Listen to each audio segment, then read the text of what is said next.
வணக்கம் தினமலர் நேயர்களே, உரைகள் நிகழ்ச்சிக்கு உங்களை வரவேற்கின்றோம். இன்றைய தலைப்பு தூத்துக்குடி மதுரை ரயில் பாதை கைவிடப்பட்டதாக கடந்த 10ஆம் தேதி ரயில்வே அமைச்சர் தெரிவித்திருந்தார். மத்திய அமைச்சர் தெரிவித்திருந்தார்கள். தமிழக அரசின் கடித போக்குவரத்து மூலமாக அது கைவிடப்பட்டது என்று தெரிவித்தார்கள். நேற்று அது இல்லை என்று ரயில்வே அமைச்சகத்திலிருந்து ஒரு கடிதம் வந்திருக்கிறது. ஒரு சில செய்தியாளர் குழப்பத்தின் காரணமாக தான், கேள்வி கேட்ட குழப்பத்தின் காரணமாக தான் அந்த பதில் கொடுக்கப்பட்டது என்று தெரிவிக்கப்பட்டிருக்கிறது.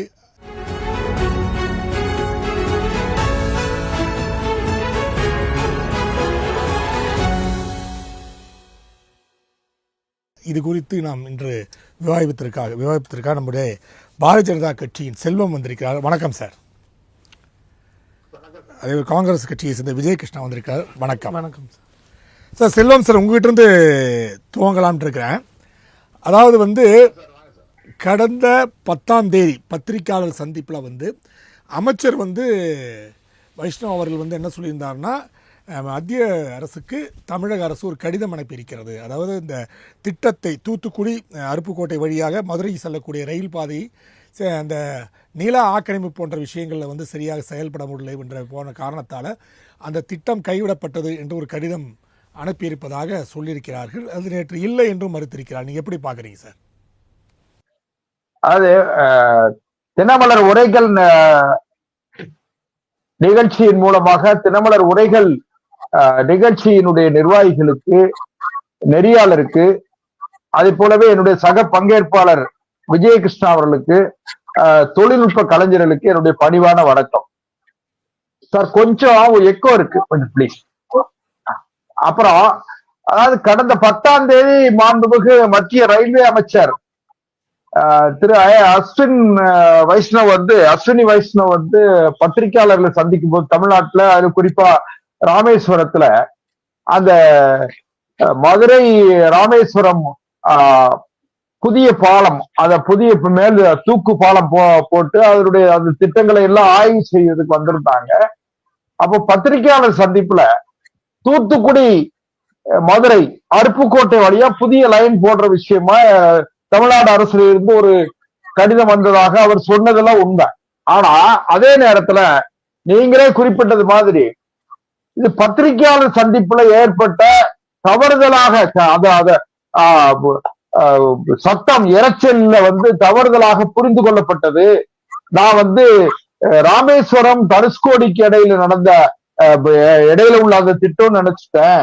ஆனால் தூத்துக்குடி மதுரை அருப்புக்கோட்டை வழி அந்த திட்டம் நிறுத்தப்படல, விரைவில் வேகமா முடிக்கப்படும் சொல்லியிருக்காங்க. இடையில இது தவறுதலாக புரிந்து கொள்ளப்பட்டது, தவறுதலாக பிரசுரிக்கப்பட்டது, தவறுதலாக, அதாவது அமைச்சர் அவர்களுக்கு அந்த செய்தி சரியா இன்னும் சொல்ல போனீங்கன்னா தமிழ் பத்திரிகையாளர்கள், நம்முடைய ஊடக நண்பர்கள் என்ன கேட்டாங்க, என்ன சொன்னாங்கிறத அந்த புரிதல் இல்லாம நடந்துருச்சு. ஆனாலும் கூட இந்த பக்கத்துல இருந்த அதிகாரிகள் அதை கொஞ்சம் சரியா அமைச்சர்கிட்ட சொல்லி இருக்கணுங்கிறதுல எனக்கு மாறுபட்ட கருத்து இல்லை. ஏன்னா ரயில்வே துறை அதிகாரிகள் இருக்காங்க பாருங்க, மதுரை டிவிஷன்ல இருக்கிறவங்க, அல்லது அந்த மதுரை அருப்புக்கோட்டை அந்த ப்ராஜெக்ட் ஆபீசர் இருக்காங்களா, இன்சார்ஜ் சார். எல்லாத்துக்கும் ஒரு சந்தேகம் என்னன்னா, செல்வம் சார், எல்லாத்துக்கும் ஒரு சந்தேகம் என்னன்னா, இது நடைபெற்றது 10ஆம் தேதி, இன்று 16ஆம் தேதி.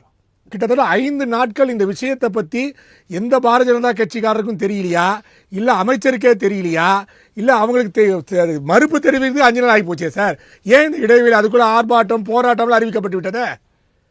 இல்ல, மன்னிக்கணும், 14ஆம் தேதி நேற்றுக்கு முதலாளே மறுப்பு வந்துருச்சு. இன்னைக்கு கிடையாது. ஆமா, 4 நாள் ஆயிடுச்சு. அதாவது ஒரு விஷயம் கேட்டீங்கன்னா, ஒரு மத்திய அரசாங்கத்தினுடைய செய்தியை சரி பண்ணி அதை முறைப்படுத்துவதற்கு ஒரு 2 நாள் 3 நாள் ஆகிறதுங்கிறது இயல்பான விஷயம் தான். அதனால இந்த அதிகாரிகள் தரப்புல ஏற்பட்ட குளறுபடிதான தவிர அமைச்சரோ மத்திய அரசாங்கமோ தமிழ்நாட்டிற்கு விரோதமா இல்ல. 2வது, இந்த மதுரை அருப்புக்கோட்டை அதிகாரிகளுக்கு இன்னும் சரியான பயிற்சி இன்னும் தரப்படவில்லை 12 வருஷத்துல. அதாவது நீங்க எப்படி கேள்வி கேட்டாலுமே என்கிட்ட அதிகாரிகள் இன்னும் கொஞ்சம் கவனமாக இருந்திருக்க வேண்டும் என்பதுதான் என்னுடைய பதிலாக இருக்குமே தவிர வேற ஒண்ணும் கிடையாது. இதுல இந்த மதுரை அருப்புக்கோட்டை வழி மதுரை தூத்துக்குடி மதுரை வந்து வழி அருப்புக்கோட்டைங்கிறதுல வந்து ஏறக்குறைய ஒரு 18-19 கிலோமீட்டர் முடிஞ்சு போச்சு. அந்த ட்ராக் எல்லாம் வந்து செக் பண்ணிட்டாங்க. ட்ராக் வந்து வண்டி எல்லாம் ஓட்டி பார்த்துட்டாங்க. ஒரு 19 கிலோமீட்டர் தூரத்துக்கு ட்ராக் எல்லாமே செட் பண்ணி எல்லாம் முடிஞ்சது. ஒண்ணு சொல்ல போனீங்கன்னா தூத்துக்குடியிலிருந்து மதுரைக்கு செல்லக்கூடிய தேசிய நெடுஞ்சாலை ஹைவேல ஒரு பிரிட்ஜ் வருது மேல. அதெல்லாம் போட நல்லா போட்டு செக் பண்ணிட்டாங்க. வண்டி எல்லாம் ஓட்டி பார்த்துட்டாங்க. அதனால மிச்சம் இருக்கிற அந்த குறைந்த தூரமும் தமிழ்நாடு அரசு நிலம் கையகப்படுத்தி கொடுத்துட்டாங்க. டிஸ்ட்ரிக்ட் கலெக்டர்ஸ் அதாவது இன்னும் கூட கேட்டீங்கன்னா அதுல 2-3 டிஸ்ட்ரிக்ட் வருது. சிவகங்கை, விருதுநகர், மதுரை, இப்படி 2-3 டிஸ்ட்ரிக்ட் வர்றதுனால அந்த டிஸ்ட்ரிக்ட் கலெக்டர்ஸ் எல்லாருமே லேண்ட் அக்யூர் பண்ணி கொடுத்துட்டாங்க அப்படின்னு தான் சொல்றாங்க. அதனால இந்த திட்டம் விரைவில் நிறைவேறும் நாம நம்புவோம். இன்னும் கூட கேட்டீங்கன்னா தென் மாவட்டத்துக்கு அதுலயும் குறிப்பா தூத்துக்குடி வளர்ந்து வரக்கூடிய நகரம். தூத்துக்குடி இன்னைக்கு வந்து தொழில் நகரமா வளர்ந்துகிட்டு வருது. இந்த குறிப்பா இந்த ரயில்வே ட்ராக் அந்த புதுசா போடக்கூடிய வழித்தடம் இருக்க அந்த வழித்தடத்துல நிறைய தொழிற்சாலைகள், புதிய தொழிற்சாலைகள்லாம் வருது. இந்த ரயில்வே ட்ராக் சீக்கிரமா அந்த ப்ராஜெக்ட் முடிஞ்சதுன்னு சொன்னா மிகப்பெரிய அளவுல எங்களுடைய தூத்துக்குடி மட்டுமல்ல தென் மாவட்டங்களுக்கு பெரிய பலன் கிடைக்கும். நீங்கள் நம்புங்கள். என்னுடைய நண்பர் காங்கிரஸ் கட்சி நண்பருக்கு குறை சொல்லுவதற்கான வாய்ப்பை நாங்கள் நிச்சயமா தரமாட்டோம். நாங்கள் நிச்சயமா இந்த திட்டத்தை வெற்றிகரமாக நடத்துவோம். கண்டிப்பா சார். சார் விஜயகிருஷ்ணன் சார், இப்போ வந்து ஆனால் அமைச்சர்லாம் ஒன்றும் தவறாக சொல்லவில்லை, அதிகாரிகள் தான் கொஞ்சம் இதில் வந்து மெத்தன போக்கில் கடைபிடித்தனால தான் இவ்வளோ நாள் ஆகிவிட்டது அப்படின்னு சொல்கிறாங்க. ஏன் இந்த 4 நாட்கள் ஆனதும் கூட ஒரு தவறான விஷயம் என்று பத்திரிக்கையாளரும் பொதுமக்களும் ஒரு கருத்து தெரிவிக்கிறாங்க. ஏன்னா ஆர்ப்பாட்டம் போராட்டம் வரை அறிவிச்சிட்டாங்க அப்படின்ட்டு. நீங்கள் எப்படி சார் பார்க்குறீங்க? இல்லை, இந்த விஷயத்தில் ஒரு 2 விஷயம் ரொம்ப கிளியராக தெரியுது. ஃபஸ்ட்டு பிஜேபியோட நிர்வாகம், அதாவது இந்த பிஜேபி என்டிஏ அரசோட நிர்வாகம் எந்த அளவில் இருக்குது, எந்த அளவுக்கு கவனக்குறைவான ஒரு நிர்வாகம் போயிட்டுருக்குன்னு நம்மளுக்கு ரொம்ப தெளிவாக இது ஒரு உதாரணமாக இருக்குது. இன்னொன்று, நான் சொன்ன மாதிரி அஸ்வினி வைஷ்ணவ் அவர்களே ஒரு ஃபார்மர் பியூரோக்ராட். மினிஸ்டர் அஸ்வினி வைஷ்ணவே ஒரு ஃபார்மர் பியூரோக்ராட்டாக இருந்தால் அப்புறம் பொலிட்டிஷியனாக வந்து அதுக்கப்புறம் மினிஸ்டர் ஆனவர். நீங்கள் அப்போ எந்த அளவுக்கு உங்களுக்கு என்ன நடக்குது, உங்கள் துறையில் என்ன நடக்குதுன்ற ஒரு தெளிவில்லாமல் இருக்கான்ற ஒரு மிகப்பெரிய கேள்வி எழும்புது. இன்னொன்று, அவர் சொல்கிற மாதிரி எல்லா கேள்விகளுக்கும் தவறான விடை வரல. அது ஏதோ ஒன்று, அது சில காரணங்கள் சொல்கிறாங்க. ஆனால் நீங்கள் சொன்ன மாதிரி இந்த 4-5 நாளுன்றது ஒரு எக்ஸ்டென்சிவ் பீரியட். ஒரு சென்ட்ரல் மினிஸ்டர் இது மாதிரி ஒரு மிஸ்டேக் பண்ணுறாரு, ஒரு ஒன்றிய அமைச்சர் அவர்கள் சொல்லும் போது ஒரு மிஸ்டேக் வருது. அப்போது நீங்கள் உங்களுக்குள்ளே ஒரு தெளிவு இல்லையா, ஒன்று நிர்வாக தெளிவு இல்லையா, இன்னொரு பக்கம் அப்போ நீங்கள் அதை சொல்லிவிட்டு அதை பூசி முழுகிறதான்னு ரொம்ப பல கேள்விகள் எழும்புது. அதே மாதிரி பிஜேபியோட இரட்டை நிலைப்பாடு ரொம்ப தெளிவாக தெரியுது. நீங்கள் அதாவது இந்த மதுரை தனுஷ்கோடி ப்ராஜெக்ட் கான இஷ்யூஸ் கிட்டத்தட்ட இப்போது கடந்த 2024 செட்டில் ஆகிடுச்சு. அதுக்கான ரீசன்ஸ் ரொம்ப தெளிவாக இருக்குது. அது ஒரு எக்கோலாஜிக்கல், அதாவது சுற்றுச்சூழல் பாதிப்பு இருக்குது அந்த ரூட்டில், அதனால் பயோடைவர்சிட்டி பாதிக்கப்படும்ன்ற ரொம்ப தெளிவான இருக்குது. அது நடந்து ரொம்ப நாட்கள் ஆயிடுச்சு. அது நீங்கள் இதை போட்டு குழப்பிக்கிட்டு அப்போ நீங்கள் தொடர்ந்து தமிழ்நாட்டுக்கு நீங்கள் எதுவுமே வரக்கூடாது, இந்த திட்டங்கள் எல்லாம் தள்ளி போடணும் அப்படின்ற ஒரு இது இருக்கா. ஏன்னா மாற்றி இதில் பிஜேபியோட மாநில தலைவர் அவர்களே வேறு மாதிரி ஒரு அறிக்கை கொடுத்தாரு. இன்றைக்கி இந்த லேண்ட் இஷ்யூஸ் எதுவுமே இல்லைன்ட்டு இந்த ரயில்வே இப்போ இந்த டிபார்ட்மெண்ட்லேருந்து ஒரு லெட்டர் வந்தோடனே வேறு மாதிரி நிலைப்பாடு எடுக்கிறாங்க. இரட்டை நிலைப்பாடு தொடர்ந்துகிட்டே போயிட்டே இருக்குது. இதில் ரொம்ப தெளிவாக கண்டினியூஸாக தெரிய வருது என்னென்னா, தமிழ்நாட்டு மாநிலத்தை பிஜேபி தொடர்ந்து வஞ்சித்திருந்தாங்க கூட இப்போ அவங்க இல்லை நாங்கள் செயல்பட்டு கொண்டு இருக்கோம்னு சொல்லியிருக்காங்களே சார். இல்லை, நீங்கள் என்ன செயல்பாடுகள்னு இருக்குல்ல, எந்த விதத்தில் செயல்பாடு நீங்கள் பட்ஜெட் எடுப்போம் சார், ரொம்பலாம் வேணாம். நீங்கள் பட்ஜெட்டில் என்ன பண்ணியிருக்கீங்க, நீங்கள் இந்த திட்டமே இந்த உதாரணத்துக்கு இந்த மதுரை தூத்துக்குடி ரயில்வே திட்டமே இது ஏறக்குறைய ஒரு 2000 கோடி ரூபாய்க்கு மேலான திட்டம். ஆனா எவ்வளவு அலாட் பண்ணிருக்கீங்க? 100 கோடி ரூபா இல்ல ஃபர்ஸ்ட் நீங்க இனிஷியலா 18 கோடியே என்னவோ பண்ணீங்க, அப்புறம் 100 கோடி, அதுக்கப்புறம் நீங்க லேண்ட் பண்ணலன்றீங்க, லேண்டு ஒழுங்கா கையகப்படுத்தி கொடுக்கலன்றீங்க. மினிஸ்டர் அவர்கள் ரொம்ப தெளிவா சொல்லிட்டாங்க, இந்த ப்ராஜெக்ட்டுக்கு மட்டுமே கிட்டத்தட்ட 937 ஏக்கர் லேண்டு கொடுத்துட்டோம்னு சொல்லிட்டு இருக்காங்க. இன்னைக்கு உங்க டிபார்ட்மெண்ட்ல இருந்து வந்த லெட்டர்ல என்ன சொல்றாங்கன்னா, there is no land related issues. அப்ப பிஜேபி ரொம்ப இரட்டை நிலைப்பாடு எடுத்துட்டே இருக்கீங்களா?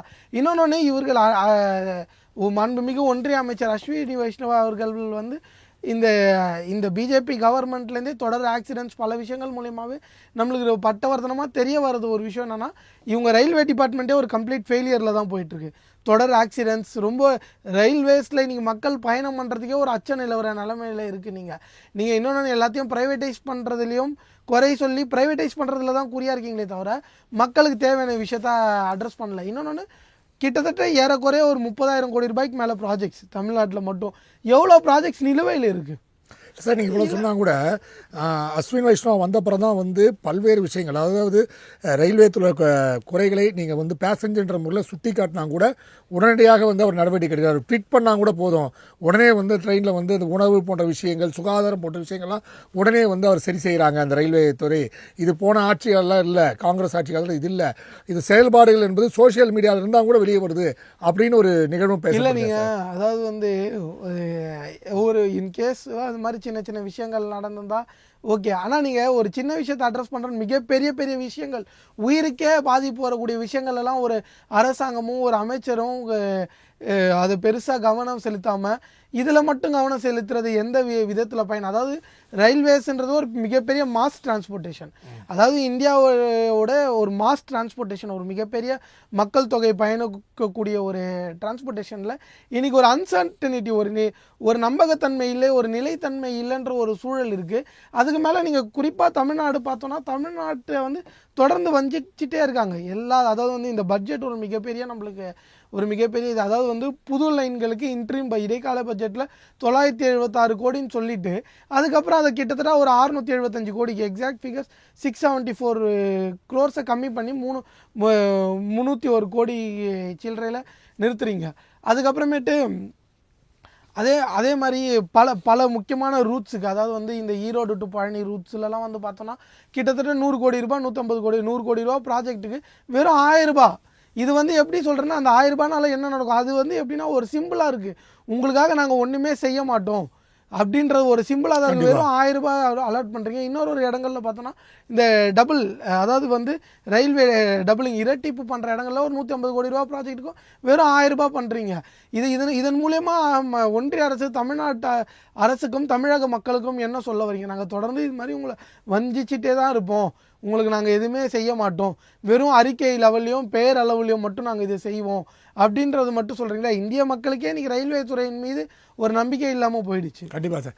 சார், இப்போது அவர் சொல்லும் போது அந்த அதிகாரிகள் வந்து அந்த ஒரு அறிக்கை வெளியிட்டிருக்கும் போது என்ன சொன்னாங்க, நாங்கள் வந்து ராமேஸ்வரம் தனுஷ்கோடி திட்டம் நினச்சி தான் அது கைவிடப்பட்டது அப்படின்னு ஒரு விஷயத்தை சொன்னாங்க. அப்போது ராமேஸ்வரம் தனுஷ்கோடி திட்டம் கைவிடப்பட்டதா சார்? சார் அதான் சார் இப்போ அவரே காங்கிரஸ் கட்சி நண்பரே சொன்னாரு, அது வந்து ஒரு எக்காலஜிக்கல் டிபார்ட்மெண்ட்ல இருந்து நிறைய வந்து அதுல இன்னும் சரியா பார்க்கணும், சர்வே முடியல. இன்னும் கூட கேட்டீங்கன்னா 1964 மிகப்பெரிய அளவுல தனுஷ்கோடியில வந்து பெரிய புயல் ஏற்பட்டு பெரிய சேதங்கள் ஏற்பட்டது, அதெல்லாம் நீங்க பார்க்கணும். அதனால வந்து அது உடனடியாக அது சாத்தியம் இல்லைன்னு சொல்லி மாநில அரசில் இருந்து தகவல் வந்திருப்பதாகவும், இன்னும் அதுக்கான முறையான முழுமையான அந்த சர்வே முடியல, ஆய்வுகள் முடியல. சரி, ரைட். இன்னொன்னு நம்ம நண்பர் சொன்னாரு, ரயில்வே துறை ஒரு குறுக்கீடு மட்டும், ஒரு குறுக்கீடு. மாநில அரசு ரொம்ப தெளிவா சொல்லியிருக்காங்க, அந்த இவங்க சொல்லியிருக்க அந்த ரூட்ல பயோடைவர்சிட்டி, இன்னைக்கு நம்ம குளோபல் வார்மிங்ன்ற மிகப்பெரிய விஷயங்கள் போயிட்டு இருக்கு, இயற்கையையும் நம்ம சுற்றுச்சூழலை பாதுகாக்கணும், அதுக்காக நீங்க பாருங்க ரிவ்யூ பண்ண சொல்லியிருக்காங்க, ரொம்ப கிளியரா சொல்லியிருக்காங்க, நீங்க ரிவ்யூ பண்ணுங்கன்னு சொல்லியிருக்காங்க. மத்திய அரசு தான் அதுக்கு, ஒன்றிய அரசு தான் அதுக்கு மேல என்னன்றது இது பண்ணணும். அதை விட்டுட்டு சொல்லுங்க. அதாவது நம்ம நண்பர் சொன்னாங்க ரயில்வே துறை வந்து தமிழ்நாட்டை வஞ்சிக்கிறது அப்படின்லாம் சொன்னாங்க. நான் ஒண்ணு சொல்றேன், டபுள் டிராக் இருக்கு பாருங்க, double track Chennai to Kanyakumari double track திட்டம் 30 வருஷம் ஆச்சுங்க. காங்கிரஸ் கட்சி காலத்துல இன்னும் சொல்ல போனீங்கன்னா 1986-87 அந்த காலங்கள்ல போடப்பட்ட அந்த திட்டம் வந்து தொடங்கின திட்டம் இப்ப பிஜேபி பாரதிய ஜனதா கட்சி அரசாங்கம் ஆட்சி அதிகாரத்துக்கு வந்த பிறகுதான் முழுமை அடைஞ்சிருக்கு. இன்னும் கூட ஒரு 18-20 கிலோமீட்டர்ல முடியணும். ரெண்டாவது ரயில்வேஸ் வந்து இப்போ தமிழ்நாட்டுல இருக்கிற ரயில்வேல வந்து ரயில்வே லைன் ஃபுல்லாவே எலக்ட்ரிஃபை பண்ணியாச்சு, ஸ்பீட கூட்டி இருக்காங்க. வந்தே பாரத் ட்ரெயின் வந்து யாரும் கேட்கல. தமிழ்நாட்டுல மட்டும் 7 ட்ரெயின் வந்தே பாரத் ட்ரெயின் ஓடுது. ஒரு உதாரணத்துக்கு மத்திய பிற்பகல் 2:30 மணிக்கு சென்னையில ஏறினீங்கன்னா ராத்திரி 10 மணிக்கு திருநெல்வேலிக்கு வந்துட முடியும். அந்த அளவிற்கு வேகம் கால ஓட்டத்துக்கு தகுந்த மாதிரி ரயில்வே வந்து மாடர்னைஸ் பண்ணிக்கிட்டு இருக்காங்க. அதனால மத்திய அரசாங்கத்தை பொறுத்தவரையிலும் எங்களுக்கு தமிழ்நாடு மாத்திரம் இல்லைங்க, இந்தியா முழுக்க 140 கோடி கொண்ட பரந்துபட்ட இந்தியா முழுக்க எங்களுக்கு ஒரே கண்ணுதான். இதுல ஒரு வித்தியாசம் என்னன்னு கேட்டீங்கன்னா, ரயில்வேல வந்து அதுல குறிப்பா தமிழ்நாடு புறக்கணிக்கப்பட்டது எப்போன்னு கேட்டா காங்கிரஸ் கட்சி காலத்துல. மரியாதைக்குரிய ஜாபர் ஷெரீப் அவர்கள் பெங்களூர் கர்நாடகத்தை சேர்ந்த ஜாபர் ஷெரீப் அவர்கள் பழைய பழம்பெரும் அரசியல் தலைவர். அவர் வந்து ரயில்வே துறை அமைச்சராக காங்கிரஸ் கட்சி ஆட்சியில் இருந்தார். அப்போ அவர் என்ன பண்ணாரு, சதன் ரயில்வே ஃபுல்லா, சதன் ரயில்வேவுடைய ஹெட் எங்கன்னா ஹெட் ஆபீஸ் வந்து பெங்களூர் தான். சதன் ரயில்வேல அது கர்நாடகா முழுக்க அவர் வந்து ரயில்வே வலுப்படுத்திக்கிட்டாரு. அதே போலவே பீகார்ல லல்லு பிரசாத் யாதவ் அவர்கள் இருக்கும் போது பீகார் அந்த பகுதியை அதால மம்தா பானர்ஜி இருக்கும் போது வெஸ்ட் பெங்காலுக்கு எல்லா திட்டங்களும் அறிவிப்பதும், அது வந்து யார் வச்சு அமைச்சரா இருக்கிறோம் அந்த மாதிரி ஏகே மூர்த்தி இணையமைச்சரா இருக்கும் போது தமிழகத்திற்கும் பல்வேறு விஷயங்களை அவர் ஏகே மூர்த்தி செய்திருக்காரு இல்லையா? அவரால் முழுமையா பண்ண முடியல. ஏகே மூர்த்தியாலையும் சரி, பாட்டாளி மக்கள் கட்சியில் இருந்தாலும் முன்னால IAS ஆபீசர் கலெக்டர் வேலு அவங்களும் ரயில்வே மந்திரியா இருந்தாங்க. அவங்க இருக்கும் போது கொஞ்சம் குறைந்தபட்சம் இந்த திட்டங்கள் எல்லாம் இப்போ இந்த ரயில்வே லைன் எல்லாம் முடிஞ்சிருக்க, அந்த டபுள் டிராக் முடிஞ்சதெல்லாம் வந்து வேலு மூர்த்தி அவங்களுடைய காலம், பாரதிய ஜனதா கட்சியோட காலம். அதனால நான் எதுக்காக சொல்ல வரேன்னு கேட்டா, இது வந்து ஒரு ஹியூமன் எரர் சார். அதாவது நீங்களும் நானும் பேசுகிறப்ப இப்போ நம்ம பேசுறோம், நான் ஆன்லைன்ல பேசுறேன், சாரு விஜய் கிருஷ்ணா சார் பேசுறத ஒண்ணு தவறா நான் புரிஞ்சுக்கிட்டு ஒரு வார்த்தையை தவறான புரிதல் பதில் சொல்லிட்டேன்னு சொன்னா உடனே நீங்க அதை பிடிச்சுக்கிட்டு எப்படி சொல்லலாம் அப்படின்னு சொன்னா நான் தான் தவறுன்னு சொல்லிட்டேன். அதாவது மரியாதைக்குரிய அஸ்வின் வைஷ்ணவ் வந்து ஒரு IAS ஆபீசராக இருந்தவர். அதெல்லாம் சரி, நான் அதுல மறுக்கல. அதே நேரத்துல அவரே தவறா சொல்லியிருந்தா கூட, அவர் தவறா புரிஞ்சுக்கிட்டா கூட பக்கத்துல இருந்த அதிகாரிகள் அது சரியா சொல்லி இருக்கணும், நான் அதை மறுக்கல. அதாவது மதுரை டிவிஷன்ல இருக்கிற ரயில்வே துறை அதிகாரிகள் இதை சரியாக அமைச்சர்கிட்ட அதுல வந்து பக்கத்துல அவர்கிட்ட சொல்லி இருக்கணும், சார் இது இப்படி இல்ல, இந்த ப்ராஜெக்ட் கிடையாது, இது ராமேஸ்வரம் தனுஷ்கோடி ப்ராஜெக்ட், நாம தூத்துக்குடி அருப்புக்கோட்டை மதுரை ப்ராஜெக்ட் நாம நடத்திக்கிட்டு இருக்கோம், கண்டினியூ பண்ணிக்கிட்டு இருக்கோம், அந்த ப்ராஜெக்ட் வந்து ஆன்லைன்ல இருக்கு, அதெல்லாம் சொல்லி இருக்கணும், சொல்லல.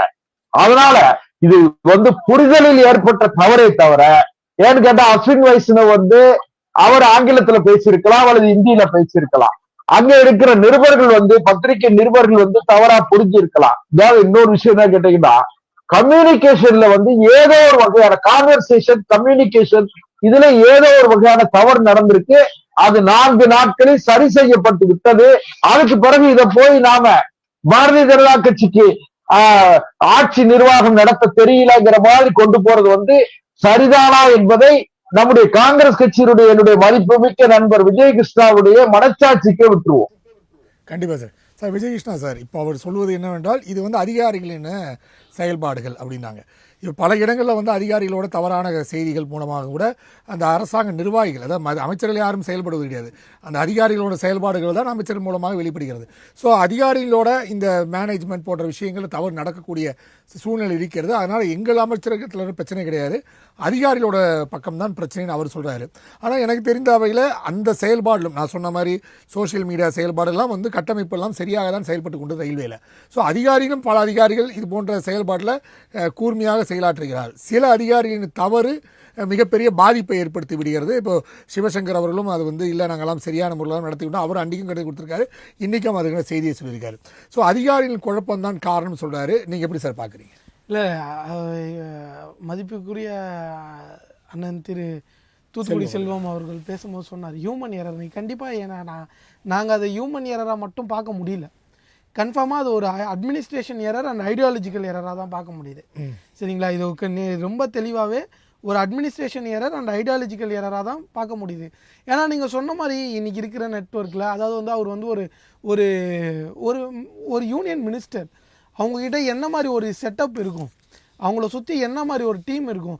இன்கேஸ் இது உண்மையிலேயே ஒரு ஹியூமன் எரராக இருந்ததுன்னா உங்களுக்கு மேக்ஸிமம் ஒரு 2 hours 1 hour 2 hour மேக்ஸிமம் உங்களுக்கு ஒரு சார் உங்களுக்கு கீழே அத்தனை டிபார்ட்மெண்ட்ஸ் இருக்குது, அத்தனை செக்ரட்டரிஸ் இருக்காங்க, கேபினட் செக்ரட்டரிஸ் இருக்காங்க, பிரின்சிபல் செக்ரட்டரிஸ் உங்கள் கீழே அவ்வளோ பேர் இருக்காங்க. ஒரு மிகப்பெரிய ஒரு பியூரோக்ராட்டிக் செட்டப்பே உங்களுக்கு கீழே ஒர்க் ஆகும். இந்த ஒரு இஷ்யூவை உங்களுக்கு ஐடென்டிஃபை பண்ணுறதுக்கு இத்தனை நாள் எடுக்குதுன்னா அது வெறும் ஹியூமன் எரராக கண்டிப்பாக என்னால் பார்க்க முடியல. அது உண்மை நிஜமாகவே ஒன்று அட்மினிஸ்ட்ரேஷன் எரர். உங்களுக்கு இந்த டிபார்ட்மெண்ட்டுக்குள்ளே என்ன நடக்குதுன்னு ஒரு புரிதலோ இல்லை தெளிவோ இல்லாமல் இருக்கணும். அப்படி இல்லைன்னா இல்லை நாங்கள் இப்படி தான் பண்ணுவோம் அப்படின்றத நீங்கள் திரும்ப திரும்ப ரீஇன்சிஸ்ட் பண்ணி திரும்ப சொல்கிறதா தான் பார்க்க முடியும். ஏன்னா நீங்கள் இவ்வளோ பெரிய ஒரு செட்டப்பில், அதுவும் எரா ஆஃப் பிக் டேட்டாவில் வந்து நீங்கள் சொன்ன மாதிரி அட்லீஸ்ட் 11ஆம் தேதி, இது 10ஆம் தேதி நடந்தது, ஒரு 11ஆம் தேதி வந்திருந்தால் கூட நீங்கள் ஏதாவது ஒரு சொல்கிறதுக்காக பரவாயில்ல. இத்தனை நாட்கள் கழித்து வருது. அது இது ஒரு விஷயத்தில் மட்டும் நடக்கலையே. இந்த தொடர் விஷயங்கள் வந்து தமிழ்நாட்டை வந்து மத்திய ஒன்றிய அரசு வந்து கண்டினியூஸாக தமிழ்நாட்டை வந்து வஞ்சிக்கிறது வந்து இது ஒரு விஷயத்தில் மட்டும் நடக்கலை. கண்டினியூஸாக நீங்கள் எஜுகேஷன் ஃபண்ட்ஸ் அதை அலாட் பண்ணுறதா இருக்கட்டும், இல்லை மெட்ரோவில் ஃபண்ட்ஸ் அலாட் பண்ணுறதா இருக்கட்டும், இல்லை மற்ற ப்ராஜெக்ட்ஸ் தொடர்ந்து கேட்டு அலாட் பண்ணுறதா இருக்கட்டும், எல்லாத்துலேயுமே தொடர்ந்து இது நடந்துகிட்டே இருக்கு. இது எதிர்கட்சிக்கு மட்டும் அவங்க என்ன சொல்லுவாங்க, நீங்கள் மாலைக்கண் பார்வையில் அதை பார்ப்பதால் தான் எல்லாமே இந்த செயல்பாடுகள்லாம் தெரியுதுன்னு அவங்க சொல்கிறாங்களே சார். சார் இப்போது நீங்கள் சொல்கிற மாதிரி இப்போ மாலைக்கண் நோயின்ற மாதிரி நீங்கள் சொல்கிற மாதிரி இப்போ அவங்க அந்த பார்வையிலே பார்க்க, ஆனால் எல்லாத்துக்குமே டேட்டா எவிடன்ஸ் இருக்குல்ல. நீங்கள் பல இடங்களில் கான்ட்ராடிக்டரி இன்ஃபர்மேஷன் கொடுக்குறீங்கள. நீங்கள் இந்த கான்ட்ராடிக்டரி இன்ஃபர்மேஷன் கொடுக்கும் போதே இப்போ மக்களுக்கு ரொம்ப தெளிவு பிறகுதுல்ல. அப்போ தமிழ்நாடு அரசும் முதலமைச்சர் ஸ்டாலின் அவர்களும் தொடர்ந்து மக்களுக்காக தான் செயல்பட்டுருக்காங்க. நீங்கள் தான் தொடர்ந்து எங்களுக்கு தமிழ்நாட்டு மக்களையும் தமிழ்நாடு அரசையும் வஞ்சிச்சிட்டு இருக்கீங்கன்னு எல்லாமே தெளிவாக தெரியுதுல்ல. டேட்டா எவிடன்ஸோடு இருக்குல்ல. எல்லாமே நடக்கிற விஷயங்கள் எல்லாமே இந்த காலத்தில் யாருமே ஏனோ தானோலாம் முன்னாடி சொன்ன மாதிரிலாம் சொல்லிட்டு போக முடியாது. எல்லாமே இமீடியட்டாக வெரிஃபை பண்ணலாம். இதில் எல்லாமே டேட்டா ப்ரூஃபோட எல்லாமே இருக்கே. நீங்கள் சொல்கிற விஷயங்கள் கண்டினியூஸாக வந்து ஒரு மிகப்பெரிய செல்ஃப் கான்ட்ராடிக்ஷனாக இருக்கே. இது பிஜேபி அரசுக்குமே வந்து ஒரு செல்ஃப் கான்ட்ராடிக்டரி தானே ப்ரூவ் பண்ணுது. இதில் எங்கே நீங்கள் சொல்கிற மாதிரி இந்த மாலை கண்ணுன்றதெல்லாம் ஒன்றுமே கிடையாது. இது எல்லாமே பொய்யா நடக்குது. நீங்கள் தானே இப்போது மாற்றந்தாய் மனப்பான்மையோடு நீங்கள் தானே தொடர்ந்து செயல்படுறீங்க. இது ஒரு விஷயத்தில் மட்டும் நடக்கல. இது ஒரு தொடர் ப்ராசஸாகவே இருக்குது, கண்டினியூவாகவே இருக்குது. இது ஒரு விஷயத்தோடு நின்றுதுன்னா ஓகே. அதாவது வந்து நீங்கள் இப்போ திரும்பி இன்னும் சில வாரங்களில் பட்ஜெட் அறிவிக்க போகிறாங்க. அதாவது வந்து போன பட்ஜெட்டில் நீங்கள் எப்படி வந்து உங்களுக்கு தேவையான உங்கள் கூட்டணிக்கு சப்போர்ட் பண்ணுற மாநிலங்களுக்கு மட்டும் முக்கியத்துவம் கொடுத்தீங்க, மற்ற மாநிலங்களை இல்லை நீங்கள் இது ரொம்ப ஒர்ஸ்ட்டாக நடந்தது. போன வாட்டி நீங்கள் எல்லா மாநிலங்கள்லையும் இல்லை, நீங்கள் வந்து தொடர்ந்து அதாவது வந்து பல விஷயங்கள் இருக்குது.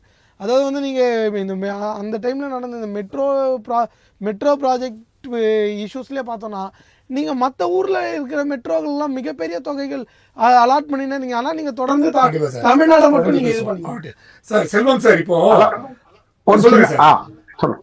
அதாவது மெட்ரோ பத்தி நண்பர் சொன்னாங்க. மெட்ரோ வந்து செகண்ட் பேஸுக்கு வந்து 7,000 கோடி 6,960 கோடி ரூபாய் வந்து ஃபண்ட் இப்போ சமீபத்தில் அலாட் பண்ணிருக்காங்க. நான் பட்ஜெட் அப்போ நடந்தது சொன்னேன்.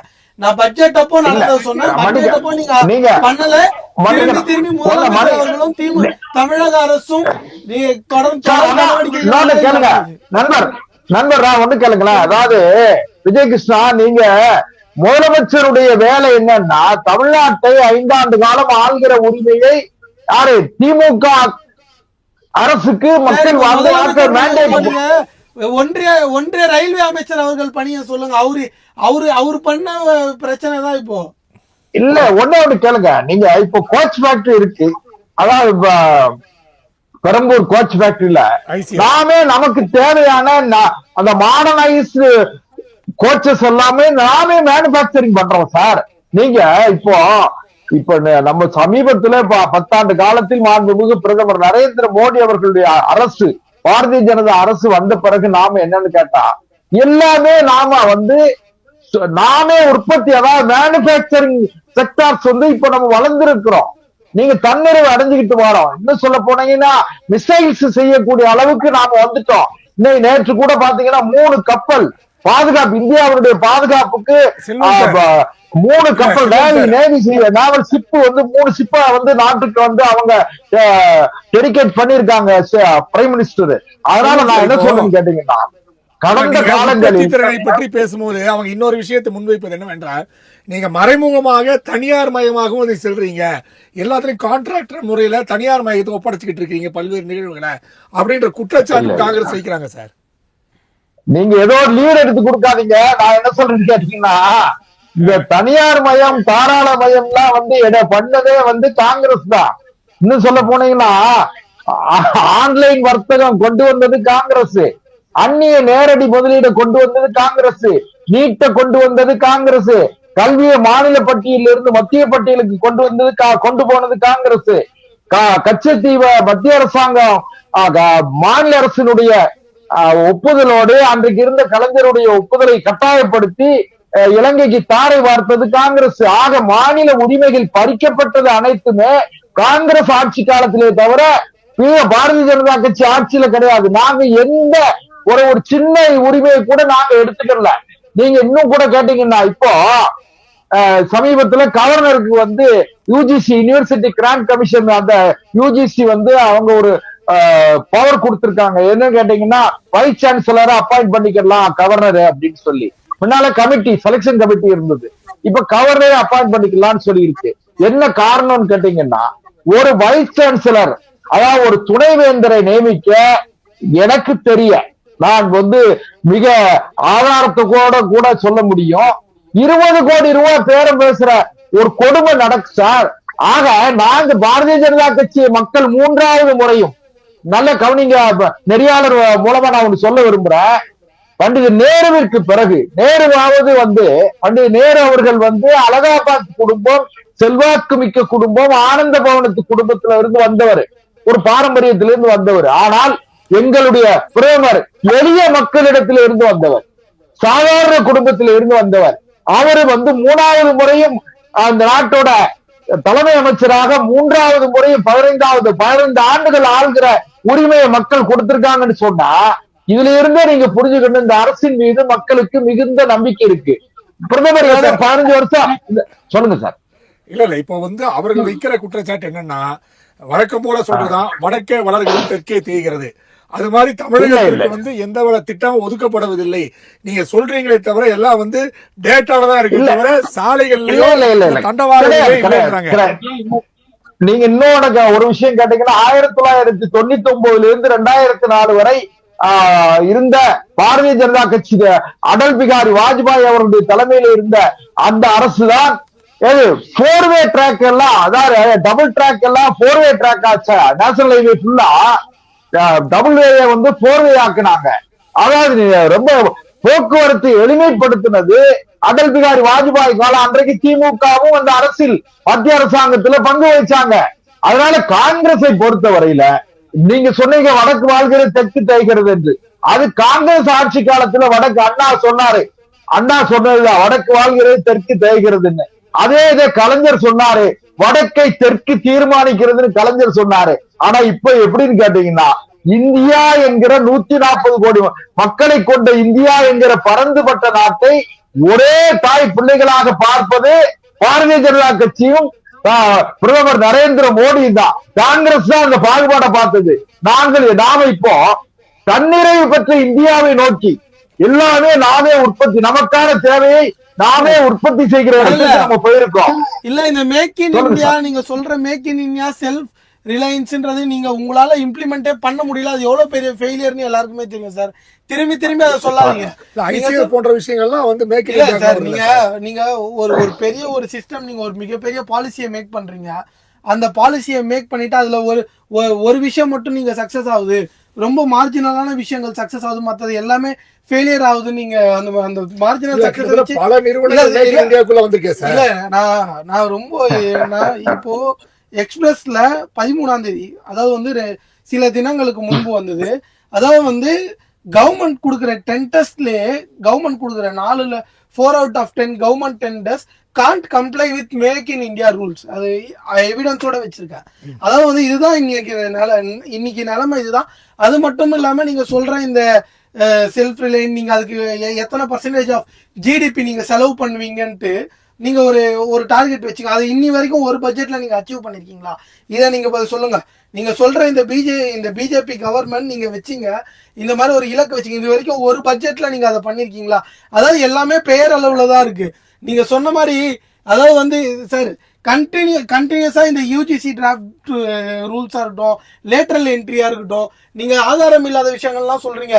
தொடர்ந்து மாநில அரசுகளோட உரிமைகளை எப்படி பறிச்சு மொத்தமா இந்தியால இருக்கிற மாநில அரசுகள் எல்லாம் வந்து அதோட அதிகாரங்கள் எல்லாம் மொத்தமா விழுங்கி ஒண்ணுமே இல்லாம பண்ணலான்றதுதான் பிஜேபி அரசா இருக்கு. பிஜேபி அரசு வெறும் அதாவது வந்து இவங்க சொல்றாங்க டபுள் இன்ஜின் கவர்மெண்ட்னு எங்குமே நடக்கல. பல இடங்கள்ல டம்மி இன்ஜின் கவர்மெண்டா தான் இருக்கு. அதாவது பிஜேபி அட்லீஸ்ட் அவங்கள நம்பி வாக்களிச்ச மக்களுக்கு கூட எதுவுமே செய்யல. பிஜேபி அரசு வெறும் அதானிக்கும் அம்பானிக்குமான மிகப்பெரிய செல்வந்தர்களுக்கும் கார்பரேட்டுக்குமான அரசா மட்டும்தான் இருக்கே தவிர சாதாரண மக்களுக்கான அரசா எந்த விதத்திலுமே இல்ல. அரசு வந்து ஒரு தொழிலோட இணைத்து பேசுவது வழக்கம். காங்கிரஸ் இருக்கும் போது அம்பானினாங்க, இப்போ வந்து அதானின்றாங்க. சோ எந்த ஒரு ஆளுங்கட்சி வந்தாலும் அதுடன் இணைத்து பேசுவது. அதாவது வந்து நீங்க அதாவது வந்து இப்போ நடக்கிறத நீங்க எந்த காலகட்டத்திலுமே எது கூடமே ஒப்பிடவே முடியாது. நம்ம இன்னைக்கு நடக்கிறது அப்படி ஒரு விஷயம் நடந்துட்டு இருக்கு. நீங்க எந்த இடத்துலயுமே வந்து நீங்க சொன்ன மாதிரி இப்போ எங்க தலைவர் போட்டோ எல்லாம் காமிச்சாரு, அந்த மாதிரி போட்டோஸ் இருக்கு. நீங்க அதாவது வந்து பார்லிமெண்டே கேக்குறாங்க, எல்லா எதிர்கட்சிகளும் சேர்ந்து நீங்க அதானி மேல வந்து நடவடிக்கை எடுக்கணும்னு கேக்குறாங்க. ஆனா நீங்க அதை வைக்க மாட்டேங்கிறீங்க. குரூஷியலான இஷ்யூஸ்ல பார்லிமெண்ட்ல டிபேட் வைங்கன்னு கேக்குறாங்க, அதை வைக்க மாட்டேங்கிறீங்க. அப்ப நீங்க நீங்க இன்னைக்கு நடக்கிற உங்க அரசு ரொம்ப வெளிப்படையாவே அதானிக்கான அரசு தான் தெரியுது. இதை எந்த கூடவே நம்ம ஒப்பிடவே முடியாது. செல்வம் சார், உங்க கருத்தை தெரிவிச்சா நிகழ்ச்சியை முடிச்சுக்கலாம். அதாவது வேற ஒண்ணு இல்ல சார், இவங்களுக்கு பல சூழ்நிலைகள்ல பிஜேபியை சேர்ந்தவங்க, அதாவது வந்து சம்பித் பத்ரா எம்பி அவர் போன்றவர்கள்லாம் பிஜேபியை விட்டுட்டு இப்ப அதானியோட ஸ்போக்ஸ் பர்சனாவே மாறிடுறாங்க பல இடங்கள்ல. மன்னிக்கணும், நீங்க பக்கத்துல இருக்கிற கேரளால வந்து கம்யூனிஸ்டுகள் வந்து ஆட்சி நடத்துறாங்க, அதானி அம்பானின்னு ரொம்ப பெருசா பேசுவாங்க. ஆனா வெளிஞ்சியம் துறைமுகத்தை அதானிக்கு தான் கொடுத்திருக்காங்க. அது நீங்க தயவு செய்து கொஞ்சம் இது பண்ணிக்கிடுங்க. நீங்க எதிர்கட்சிகள் எல்லாம் ஒற்றுமையா இருந்து சொல்றீங்க. இந்தியா கூட்டணின்னு ஒரு கூட்டணியே கிடையாதுங்கிறதா இப்போ. ஆனா இந்தியாவுல பாரதிய ஜனதா கட்சி வந்து எதிர்கட்சிகள் என்ன சொல்றாங்க, அவங்க என்ன சொல்றாங்கன்னா கிடையாது. மக்களுக்காக மக்கள் நல திட்டங்கள் இன்னைக்கு ஒவ்வொரு ஏழை விவசாயிகளுக்கும் வருஷத்துக்கு 6000 ரூபாய் கொடுத்துக்கிட்டு இருக்கோம். 80 கோடி மக்களுக்கு பிரதமருடைய விவசாயிகள் எம்எஸ்பி டபுள் ஆக்குங்கன்றாங்க, நீங்க பண்றீங்களா? அதே விவசாயிகள் எவ்வளவு பிரச்சனை இருக்கு.